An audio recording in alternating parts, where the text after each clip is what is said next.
Pacific One News, the news web leader. Your exposure to the world. US House approves impeachment inquiry into President Biden. They are choosing to waste time, he said. Madhya Pradesh CM's first order ban meat sale in the open.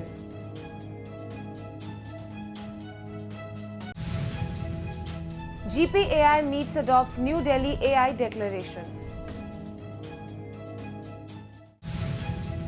Al-Qassam fighters come face to face with Israeli soldiers in Gaza school. Hi, this is Khushi Chauhan and you're watching Pacific One News. The news web leader, your exposure to the world. Let's hear the news in the super fast mode. Months before America goes to vote, Republicans have formally initiated impeachment inquiry into President Joe Biden. The politically inclined probe is being backed by the Republicans despite very little evidence of the misconduct by the president. Madhya Pradesh's newly appointed Chief Minister Mohan Yadav announced a ban on the open sale of meat and eggs after the first cabinet meeting. After the implementation of food safety rules, guidelines have been issued by the Government of India on the sale of meat and fish in the open. They will be strictly followed, MP CM Yadav said while addressing a press conference in Bhopal. The GPAI Summit, a congregation of 29 member nations including the European Union, announced the adoption of the New Delhi Declaration. According to the Union Minister of State for IT, Rajiv Chandrasekhar, the declaration agreed to collaboratively develop AI applications in healthcare and agriculture, as well as including the needs of the global south in development of AI.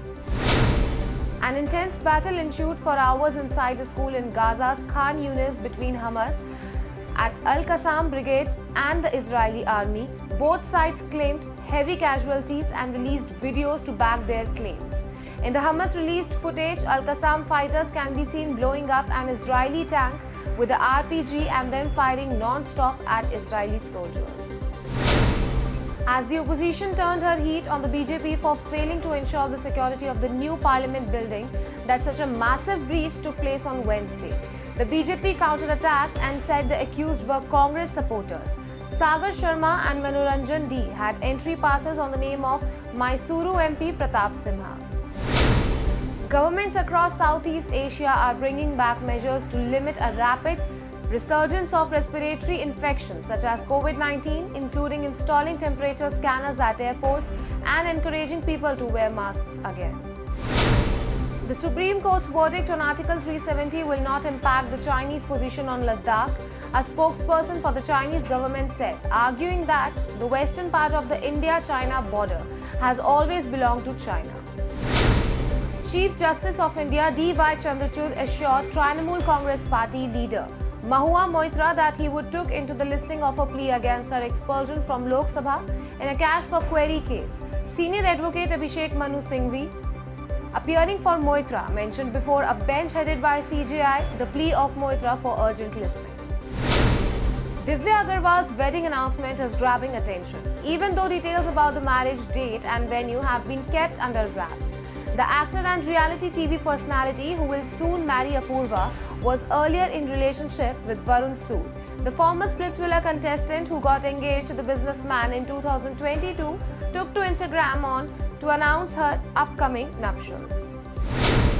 Ramayana, directed by Nitesh Tiwari, will reportedly feature Ranbir Kapoor as Lord Ram, Sai Pallavi as Sita and Yash as Ravan. The epic will hit the big screen in the second half of 2025. And Nitesh is all set to take his film based on the Hindu epic on floors in February or March 2024. As per a new report, Yash will be joining the team of Ramayana in the month of July once he wraps up a major chunk of his film Toxic. That's all for now. Stay tuned for more updates. Pacific One News, the news web leader. Your exposure to the world.